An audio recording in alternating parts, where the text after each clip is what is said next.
സുഹൃത്തുക്കളെ, ഞാൻ നിങ്ങൾക്ക് നബി സല്ലല്ലാഹു അലൈഹി വസല്ലം തങ്ങളുടെ നിർദ്ദേശങ്ങളിൽ ചിലത് പറഞ്ഞു തരട്ടെ. 1. കറി വയ്ക്കുമ്പോൾ വെള്ളം കൂടുതൽ ചേർത്ത് അയൽക്കാർക്ക് കൊടുക്കണം. 2. ഭക്ഷണം ബിസ്മി ചൊല്ലി അടച്ചു വെക്കണം. ഒന്നും കിട്ടിയില്ലെങ്കിൽ ഒരു വടിയെങ്കിലും വിലങ്ങനെ വെക്കണം. 3. ഭക്ഷണം വീണുപോയാൽ ഇടത് കൈകൊണ്ട് അതെടുത്ത് വൃത്തിയാക്കി തിന്നണം. ഒരെണ്ണം പോലും ശൈത്വാന് വിട്ടുകൊടുക്കരുത്. 4. രാത്രി ഭക്ഷണം ഒഴിവാക്കരുത്. 5. നബി സല്ലല്ലാഹു അലൈഹി വസല്ലം തങ്ങൾ കഴിച്ചിരുന്ന ഭക്ഷണപാനീയങ്ങൾ ഏതെന്ന് മനസ്സിലാക്കി അത് നാം പതിവാക്കിയാൽ സുന്നത്തിന്റെ കൂലി നേടാം. ആട്, മാട്, ഒട്ടകം, കോഴി, ഉപ്പിലിട്ട ഉണക്കമീൻ, കൊക്ക്, മുയൽ, മലയാട്, കടൽമീൻ തുടങ്ങി നമുക്കറിയാവുന്നതും അല്ലാത്തതുമായ നിരവധി ഇനം മാംസങ്ങളും മജ്ജയും നബി സല്ലല്ലാഹു അലൈഹി വസല്ലം തങ്ങൾ തിന്നിട്ടുണ്ട്.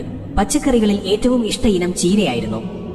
അനസ് ഇബ്നു മാലിക് റളിയല്ലാഹു അൻഹു പറഞ്ഞു, അള്ളാഹുവിന്റെ തിരുദൂതർക്ക് ചിരങ്ങ പ്രിയപ്പെട്ടതായിരുന്നു. 6. ഭക്ഷണശേഷം വിരൽ ഊമ്പണം. ഏതിലാണ് ബർക്കത്തെന്നറിയില്ലല്ലോ. പാത്രം തുടച്ചു വൃത്തിയാക്കിയാൽ അത് അവന് വേണ്ടി പാപമോചനം തേടുമെന്നും നബി സല്ലല്ലാഹു അലൈഹി വസല്ലം തങ്ങൾ പഠിപ്പിച്ചിട്ടുണ്ട്. 7. വെള്ളം നിന്ന് കുടിക്കൽ നബി സല്ലല്ലാഹു അലൈഹി വസല്ലം തങ്ങൾ വിരോധിച്ചിട്ടുണ്ട്. അങ്ങനെ ഒരാൾ കുടിച്ചപ്പോൾ അത് ഛർദ്ദിച്ചൊഴിവാക്കാൻ അവിടുന്ന് കൽപ്പിച്ചു. 8.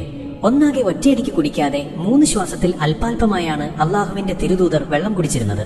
സുഹൃത്തുക്കളെ, ഇതൊന്നും നിർബന്ധമല്ലെങ്കിലും നിബിധങ്ങൾ പഠിപ്പിച്ചു തന്ന കാര്യം നല്ല നല്ല കാര്യങ്ങളല്ലേ?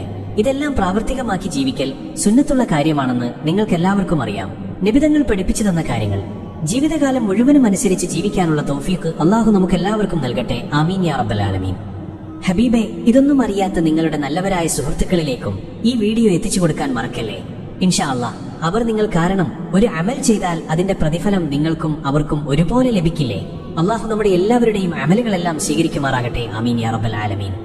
അസ്സലാമു അലൈക്കും വറഹ്മത്തുള്ളാഹി വബറകാതുഹു.